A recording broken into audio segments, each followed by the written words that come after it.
been at the gym watching someone grind through their push-ups, arms shaking, face scrunched up, pushing through those last few reps and thought, man, I wish somebody could just do that for me?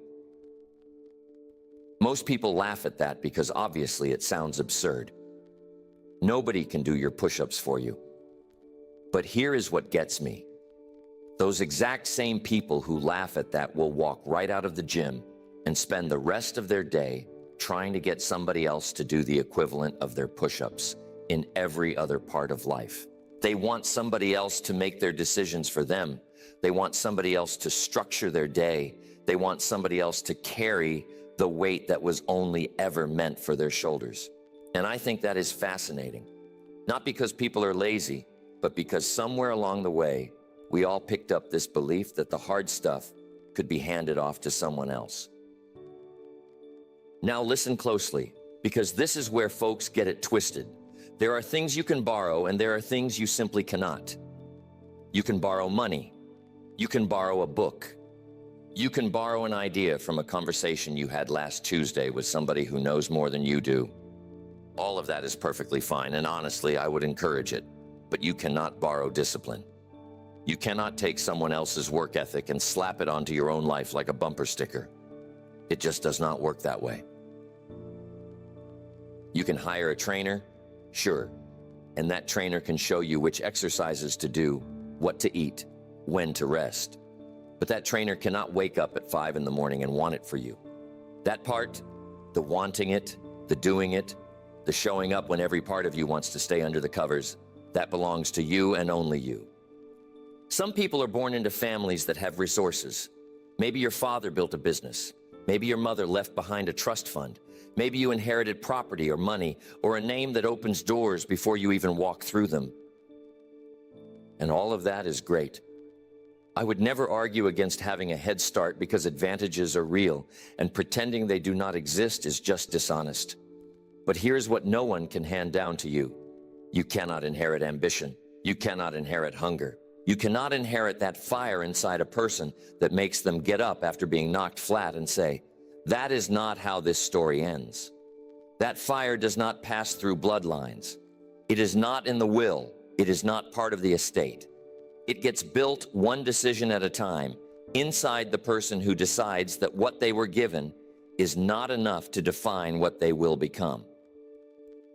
And this is where it gets personal, because I am not talking about other people anymore.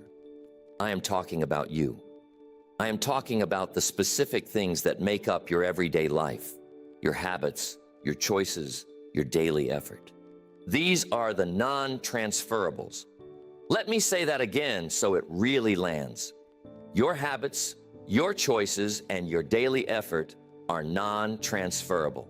Nobody else can build your habits for you. Sure, they can suggest them.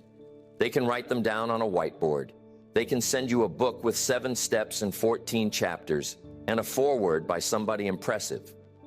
But at the end of the day, the habit either lives in your body and your routine, or it does not. And if it does not, no amount of outside advice is going to change that. You are the one who has to put the book down and go do the thing the book talked about. That is the part most people skip over. Let us talk about decisions, because this one is especially tricky. People love asking for advice, and I am not against that. I think guidance from someone who has walked a road you have not walked yet is one of the most valuable things in the world. But here is the danger. Some people collect advice the way other people collect stamps. They gather it, sort it, admire it, and never actually use any of it. They ask 10 different people what they should do, and then they do nothing because now they are overwhelmed by 10 different answers. The decision was always yours to make. The advice was just information. The decision, the act of choosing and then living with whatever comes from that choice, that is yours alone. Nobody else will feel the weight of a bad decision you made. Nobody else will enjoy the reward of a good one the way you will. That is the deal. That is how it works. You choose, you carry it, you learn from it, and you choose again. Now here is where people make their most costly mistake. They look at all of this, the effort, the discipline, the decision-making, the habit building, and they think, surely somebody can help me with at least some of this. And the answer is yes, up to a point. People can help you. Mentors can guide you.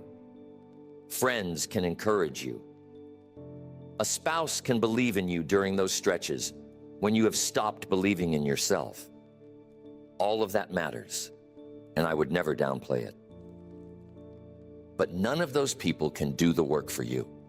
None of them can sit down at your desk and write your goals in a way that actually means something to your soul.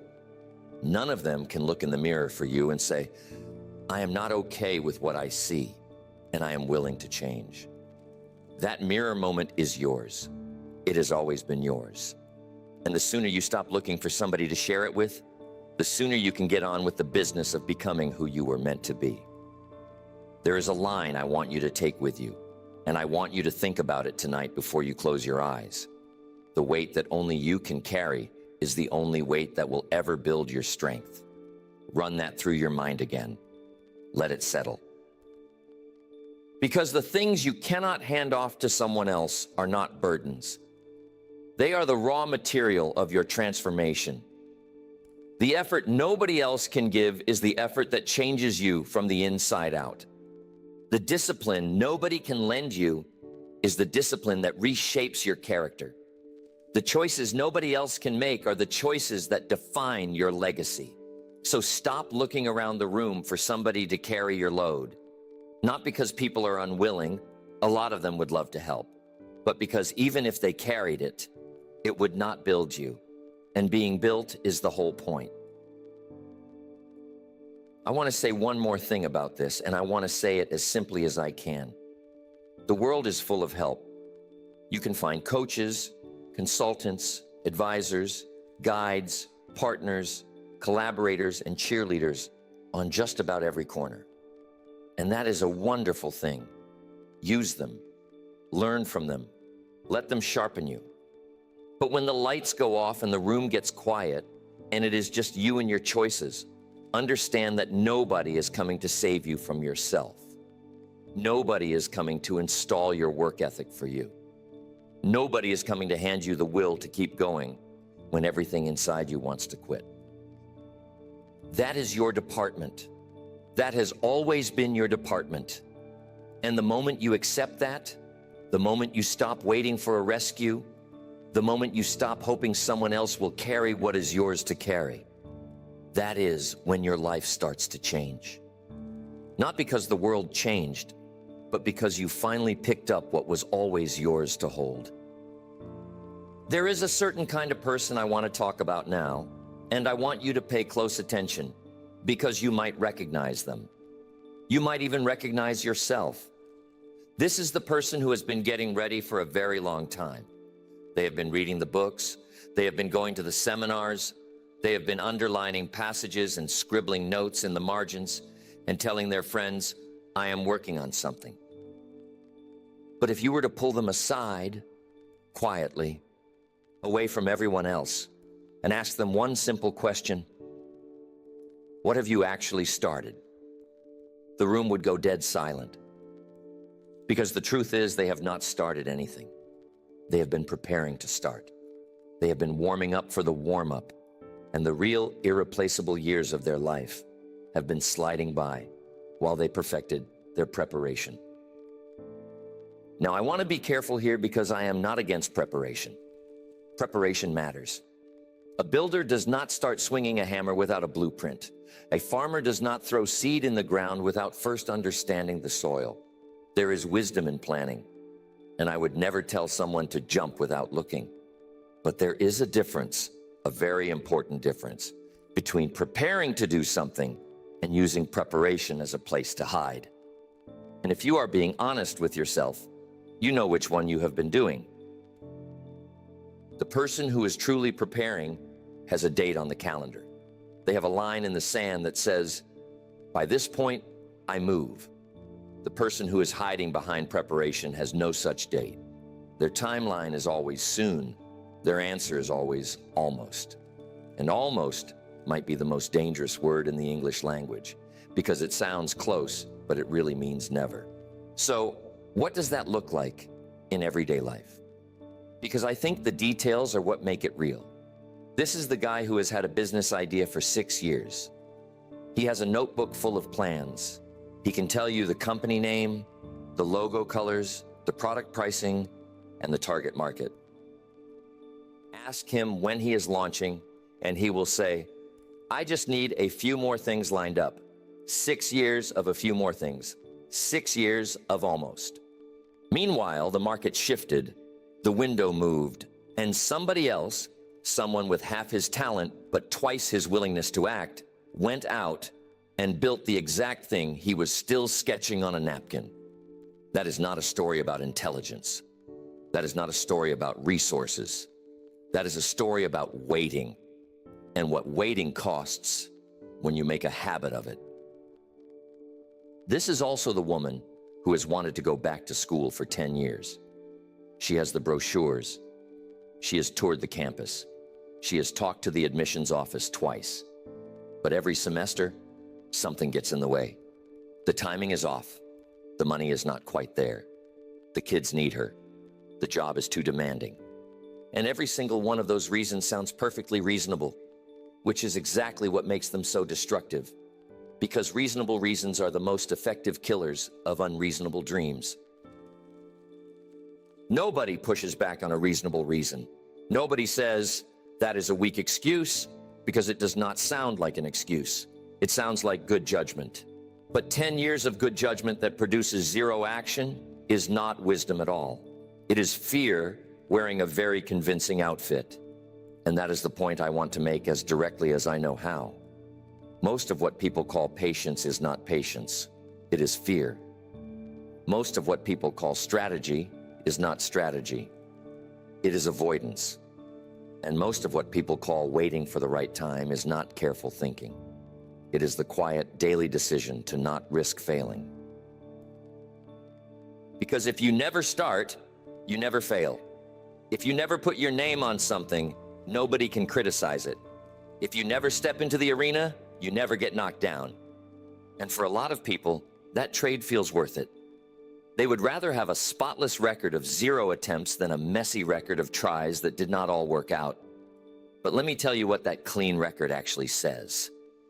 It says, here lies a person who never tested what they were made of. And that is not something to be proud of.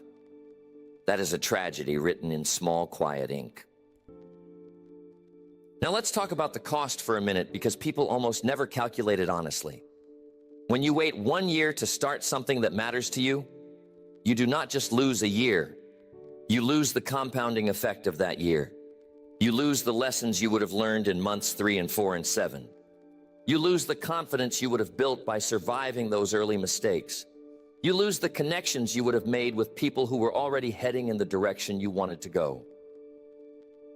1 year of waiting is not a flat cost. It is a cascading cost, because everything you would have gained in that year would have fed into the next one and the one after that. So when somebody tells me they have been sitting on something for 5 years, I do not hear 5 years. I hear 15 years of compounded growth that just never happened. And that kind of loss does not show up on a bank statement. It shows up in the quiet ache of a person who knows they are further behind than they should be. Here is what I find especially painful about this pattern. The people who wait the longest are often the ones with the most to give. They are not waiting because they lack ability. They are waiting because they have so much ability that the stakes feel enormous. The talented painter does not pick up the brush because she is terrified that what comes out will not match what she sees in her head. The gifted writer does not start the book because he knows what great writing looks like, and he is scared his first chapter will not measure up. So the very thing that should be pushing them forward, their talent, their taste, their vision, becomes the anchor that holds them in place. And the world never gets to experience what they had inside them because they decided imperfect action was worse than perfect inaction. But I'm telling you, perfect inaction is still inaction. And inaction, no matter how polished it looks, produces nothing. Now, I want to talk about the idea of the right time because this is the excuse with the most shine on it. People say, I am waiting for the right time, as if time sends out formal invitations. As if one Tuesday morning you are going to wake up and the sky will open and a voice will say, now, go, this is it. That is not how any of this works. The right time is not something that shows up. It is a decision you make. You do not find the right time. You pick a time and you make it right by acting on it. Every successful person you have ever looked up to started at a time that felt wrong. They started when the money was not there. They started when the plan had holes in it. They started when people around them were asking, are you sure about this? And they said, no, I am not sure, but I am starting anyway. That is the difference. Not certainty, action without certainty. That is what separates the person who builds something from the person who builds nothing. And here's the part that should really hit you, if you are willing to let it. The person who waits is not standing still. They think they are, but they are not. They are falling behind. Because the world does not pause while you work up the nerve. The economy shifts. The industry changes. The technology moves forward. The competition advances. And every day you spend standing at the starting line, telling yourself you are almost ready. The race keeps moving further away from you. You are not protecting your position by waiting. You are giving it away. You are handing your shot to whoever was willing to start with less preparation and more guts. And I do not say that to be cruel. I say it because the most common tragedy in the world is not the person who tried and fell short. It is the person who never tried at all and spent the rest of their life wondering what might have happened if they had. That is the kind of weight no amount of comfort can take off your shoulders. That is the real cost of waiting, and the bill comes whether you are ready for it or not. Think about the last time you heard a story about somebody who made it. Someone who started with almost nothing and built something extraordinary. Maybe it was a neighbor who launched a little company out of their garage and turned it into something real. Maybe it was somebody from your hometown who left with nothing and came back 10 years later with everything. You heard that story, and what did you do with it? I will tell you what most people do. They smile, they nod, they say, good for them, and then they go right back to whatever they were doing before, as if they just heard a nice little anecdote instead of a piece of hard evidence that should have changed the way they see their own life. That is the problem I want to dig into right now. It is not that people do not have access to proof. It is that they treat proof like entertainment. When someone in your field, in your city, in your same income range, dealing with your same disadvantages goes out and achieves something meaningful, that is not a feel-good story. That is a courtroom exhibit. That is evidence entered into the record that the path exists, and that someone who started roughly where you started, walked it, and made it through. Now you can do one of two things with that evidence. You can admire it from a distance, the way you might admire a painting on a gallery wall. Something nice to look at, but not something you expect to touch. Or you can treat it the way a serious person treats evidence, which means you study it, you ask what it reveals, and you adjust your own behavior based on what it proves. Most people go with the first option. They look at other people's success the way they look at a sunset. Beautiful, but totally unrelated to what they do tomorrow morning. Here is what I wish people understood about somebody else's success, because this is the part that gets buried under all the applause. When another person succeeds, they have not just done something for themselves. They have eliminated one of your excuses. Every single one. If someone from your neighborhood made it, you can no longer say the neighborhood is the problem. If someone with your same education level made it, you can no longer say education was what held you back. If someone who started later than you made it, you can no longer claim your window has closed. Their success is not just their win. It is the dismantling of the story you have been telling yourself about why you cannot do it. And that is uncomfortable because most people have gotten really attached to that story. They have decorated it. They have furnished it. They have made it a cozy little place to live. And now somebody's achievement just walked through the front door and exposed the whole thing as fiction. Let me put this in terms that are hard to argue with. Picture yourself standing at the bottom of a mountain, and you have been telling anyone who will listen that the mountain cannot be climbed. The weather is too rough. The terrain is too steep. The gear is too expensive. You have built a very solid case, and honestly, some people have started to agree with you. Then one afternoon, somebody walks right past you, starts climbing, and reaches the top. They come back down, dusty and worn out, and they say, "It was tough, but it can be done." Now what happens to your whole argument? It does not just get weaker, it falls apart completely. Not because your feelings about the mountain were wrong, but because the facts changed. Someone did the thing you said could not be done.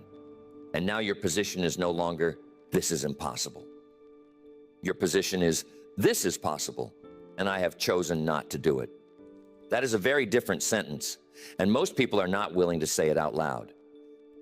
This is why I believe the way people take in success stories tells you almost everything about their character. Watch how someone reacts when they hear about another person's achievement, and you will learn just about all you need to know about where they are heading. The person who hears about someone else's success and immediately asks, "How did they do it? What can I learn from this? What did they see that I have been missing?"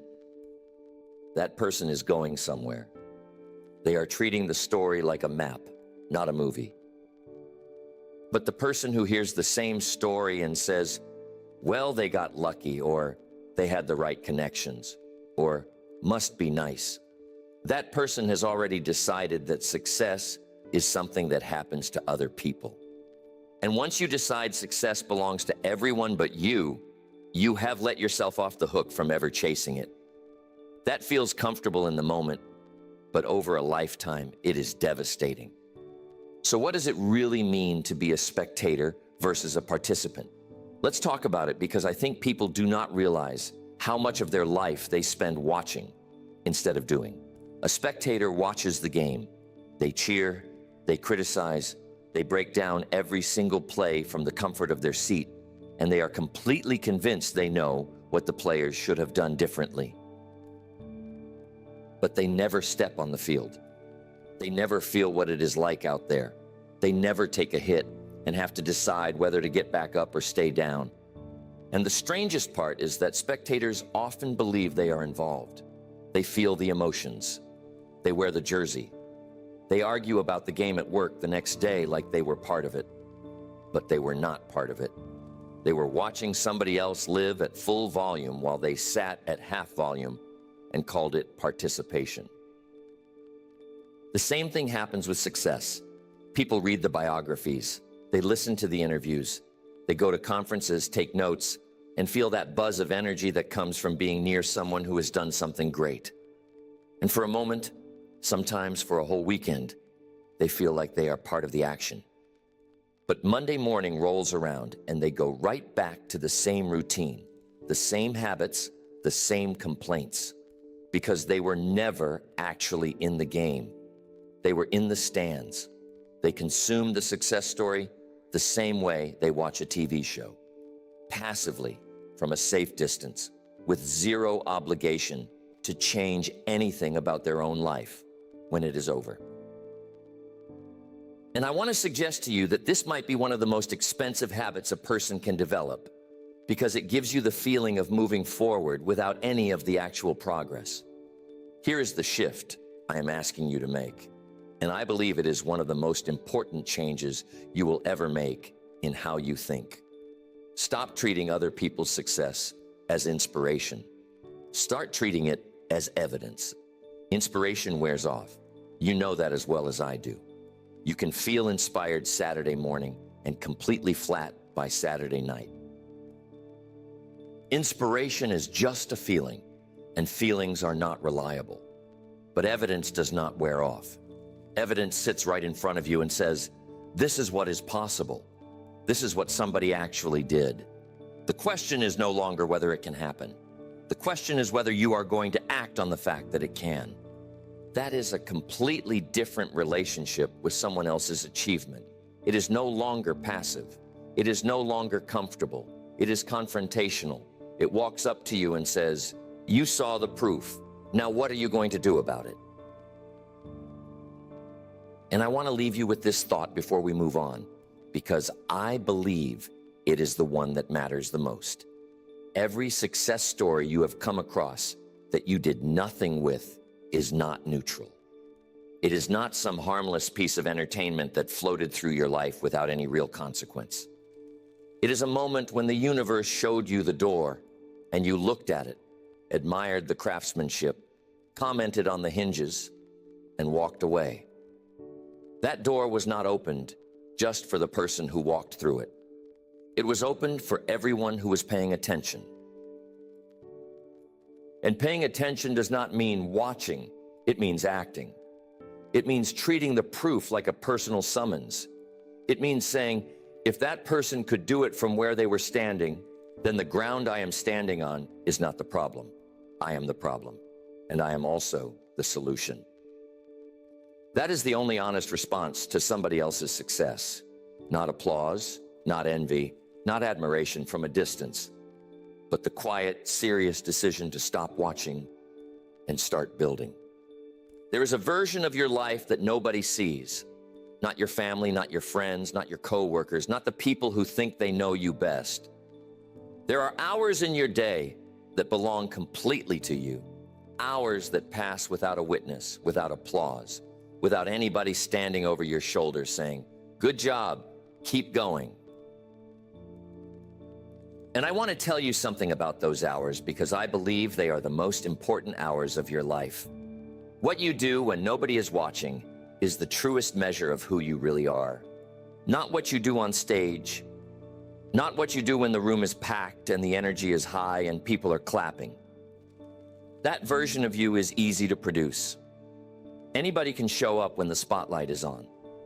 The question that separates the ordinary from the extraordinary is this: what do you do when the spotlight goes off and the room is empty and the only audience is the ceiling above your head? Let's put this in practical terms, because big ideas without specifics are just decoration. I am talking about the person who gets up at 5 in the morning, not because they have to, but because they decided that the first 2 hours of the day belong to their future. Nobody asked them to get up that early. No boss demanded it. No contract required it. They set that alarm themselves, and when it went off in the dark, they did not negotiate with the pillow. They did not smack the snooze button 3 times and roll over and promise to try again tomorrow. They got up, they put their feet on the floor, and they went to work on the thing that matters most to them, in silence and solitude, with nobody to impress and nobody to applaud. That is where success actually lives. It does not live in the presentation you gave to the board. It lives in the 14 nights you stayed up rewriting that presentation until every single word earned its place. I want to talk about boring repetition for a moment, because this is the part that almost nobody wants to hear. People love the highlight reel. They love the story of the breakthrough, the big moment, the day everything changed. But what they do not love, what they actively run from, is the truth about what came before that moment. And what came before that moment was tedium. It was doing the same thing over and over and over again, long after it stopped being exciting, long after the novelty wore off, long after every part of you wanted to move on to something new and fresh and interesting. The concert pianist did not sit down and play beautifully the first time. She sat at that bench for thousands of hours, running the same scales, the same passages, the same pieces, until her fingers knew the notes better than her brain did. And during all those thousands of hours, nobody was filming. Nobody was writing a story about her dedication. She was alone in a room with an instrument and a choice: keep going or stop. She kept going, and that is why you eventually heard her play and thought it looked effortless. This is true in every field, every discipline, every area of life where real excellence shows up.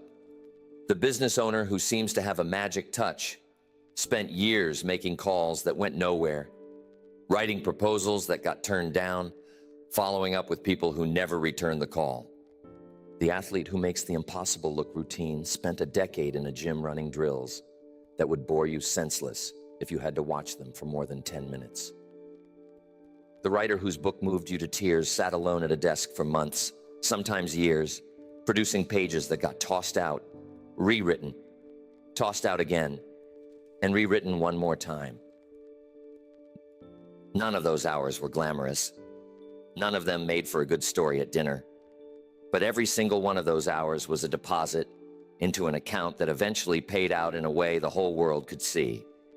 The world just never saw the deposits. They only saw the withdrawal.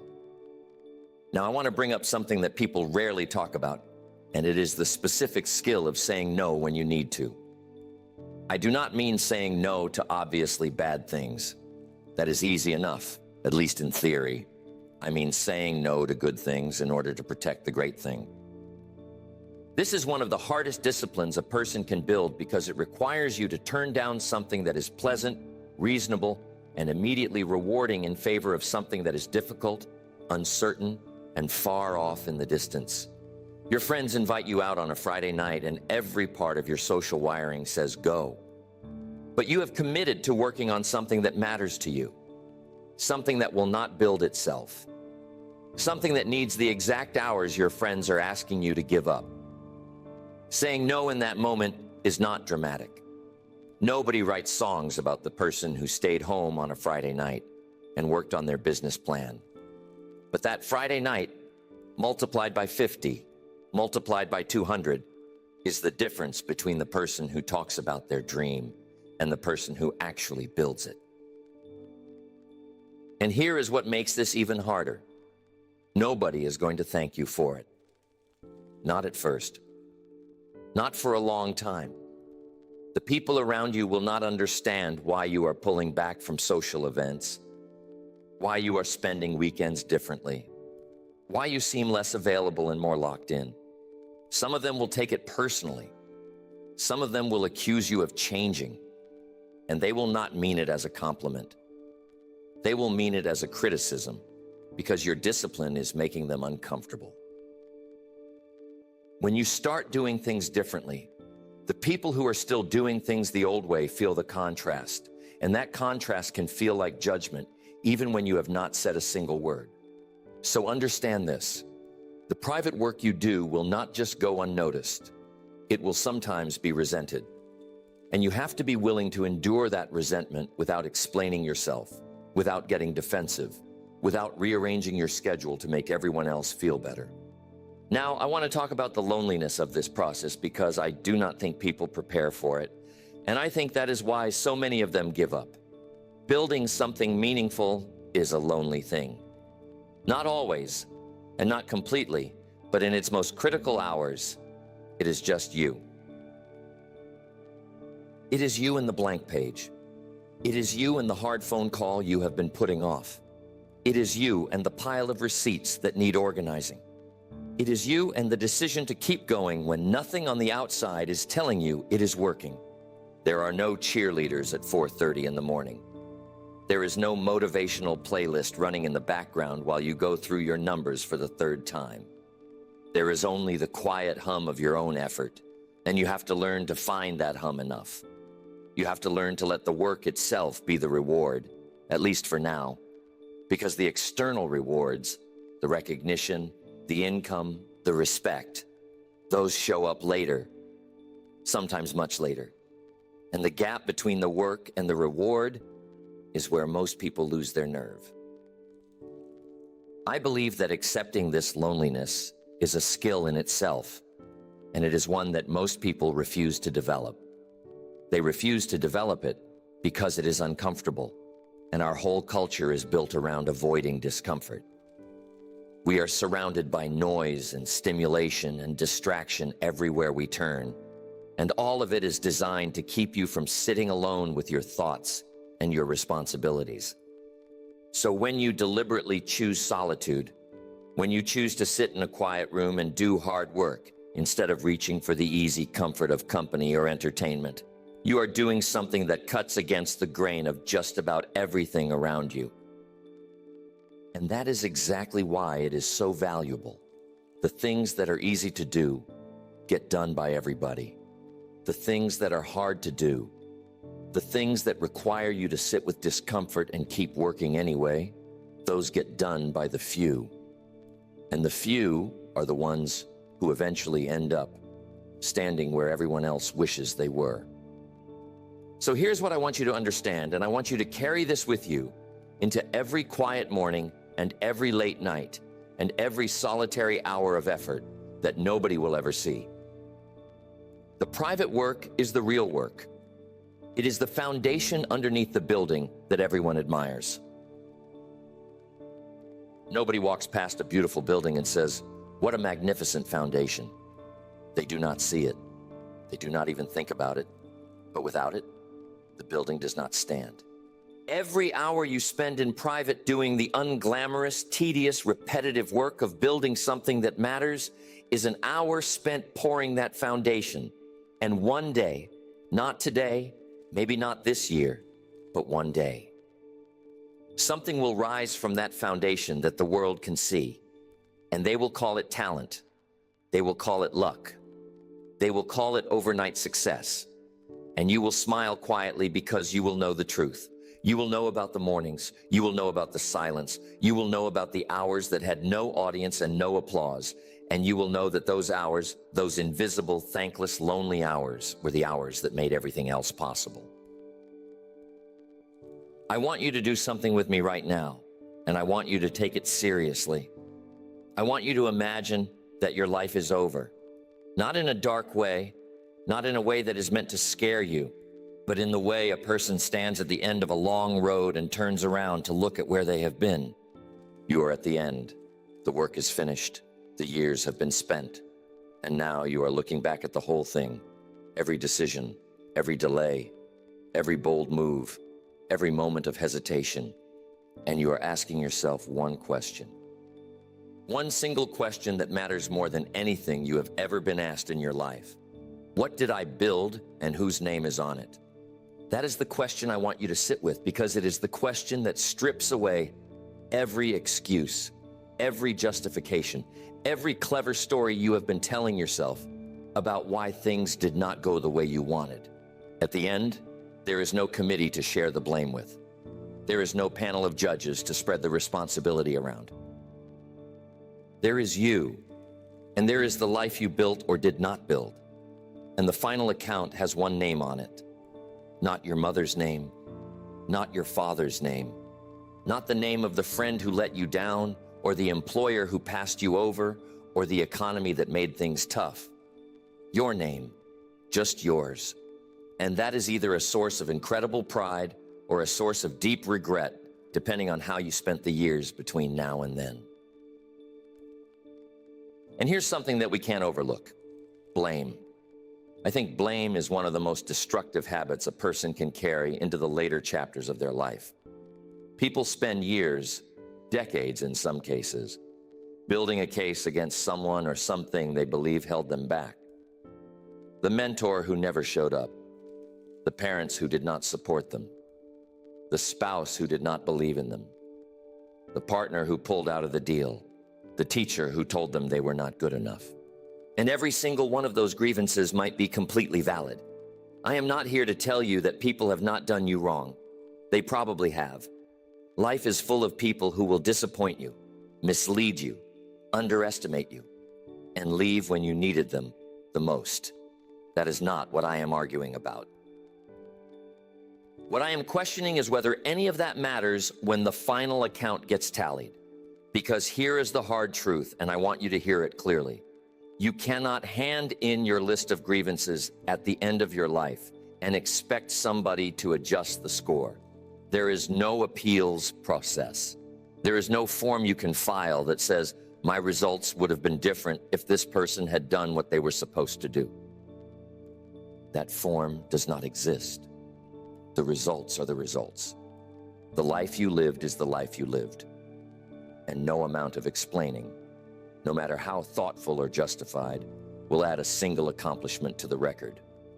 The mentor who never appeared, that is a real loss, and I understand the weight of it. But at the end, the question is not, did you have a mentor? The question is, what did you do without one? The partner who walked away, that is a real wound, and I would never dismiss it.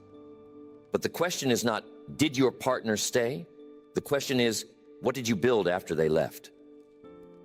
I want to talk about credit now because credit has a way of warping the picture if you are not careful with it. Some people spend their whole lives trying to give credit to others for their success. And while gratitude is a beautiful thing, there is a version of this that becomes a way of hiding. If you hand all the credit to your circumstances, to the people who helped you, to the timing, to the lucky breaks, you are telling a story where you played a minor role in your own life. And that might feel humble, but it is not honest. Because the truth is, no matter who helped you, no matter what doors opened, no matter what advantages landed in your lap, you were the one who walked through those doors. You were the one who took that advantage and actually did something with it. You were the one who showed up day after day and turned opportunity into outcome. And at the end, when the account gets reviewed, that is the part that counts. Not what was given to you, but what you did with what was given. On the other side of that same coin, there are people who spend their lives pinning the blame for their failures on everybody but themselves. The economy tanked. The industry shifted. The technology moved too fast. The competition was not fair. The system was stacked against them. And again, some of that might be true. Economies do crash. Industries do shift. Competition can be brutal, and sometimes it is genuinely unfair. But the person who builds their whole identity around the obstacles they faced has made a critical mistake. They have confused their circumstances with their story. Your circumstances are the setting. Your story is what you did inside that setting. Two people can face the exact same set of obstacles, and one will build something remarkable, while the other will build a monument to their own frustration. The difference is not in the obstacles. The difference is in the response. And the response is the only thing that shows up in the final account. Look, I want you to think about the areas of your life where you have been waiting for somebody else to act before you take action yourself. Maybe you have been waiting for a spouse to get on board with your money plan before you start saving. Maybe you have been waiting for a coworker to pull their weight on the project before you step up and carry yours. Maybe you have been waiting for a kid to grow up, a parent to come around, a friend to say sorry before you allow yourself to move forward. And I want you to ask yourself this: what if they never do? What if the person you have been waiting on never changes, never shows up, never delivers what you were counting on? Does your life just stop? Does your progress come to a halt? Does your account stay empty because somebody else failed to make their deposit? If the answer is yes, then you have handed the pen to another person and asked them to write your story. And they will not write it the way you want it written. They will write their own story, and yours will stay blank. The freedom I want you to find, and I use that word on purpose because I believe this is the most liberating thing a person can realize, is the freedom that comes from total ownership. Not partial ownership, not shared ownership, not the kind where you say, I handle my part and they handle theirs. Total ownership, the kind that says, whatever happens in my life, I am treating it as mine. If it goes well, I built it. If it goes badly, I allowed it. If somebody else played a part, I am grateful, but the bottom line on the ledger still has my name on it. That is not a burden, even though it sounds like one. That is the purest form of freedom a person can experience, because it means nobody else holds the keys to your life. Nobody else can lock you out of your own potential. Nobody else can stop you from building what you are capable of building, because you have stopped waiting for their permission, their involvement, or their approval. I want to close with this, and I want it to be the last thing ringing in your mind when you walk out of this room. The final account is not a metaphor. It is not some poetic idea designed to make you feel something for an hour and then forget it by morning. It is the actual reality of your life. There will come a day, and none of us knows when the books close and the record is finished. And on that day, you will not be asked what you meant to do. You will not be asked what you planned, what you wished for, what you would have done if things had gone differently. You will be faced with what you actually did, the calls you made and the ones you ducked, the risks you took and the ones you talked yourself out of, the mornings you got up early and the mornings you did not, the times you pushed through and the times you quit, all of it, and it will be yours. Every single line of it will be yours. So the question is not whether you are ready for that day, because none of us ever fully are. The question is whether you are living today in a way that makes that account something worth reading. Not perfect. Nobody's account is perfect, but full, honest. Built with your own hands, on your own time, with your own effort. That is the only account that matters. That is the only freedom that lasts. And it is available to you right now, today, this very moment, if you are willing to pick up the pen and start writing.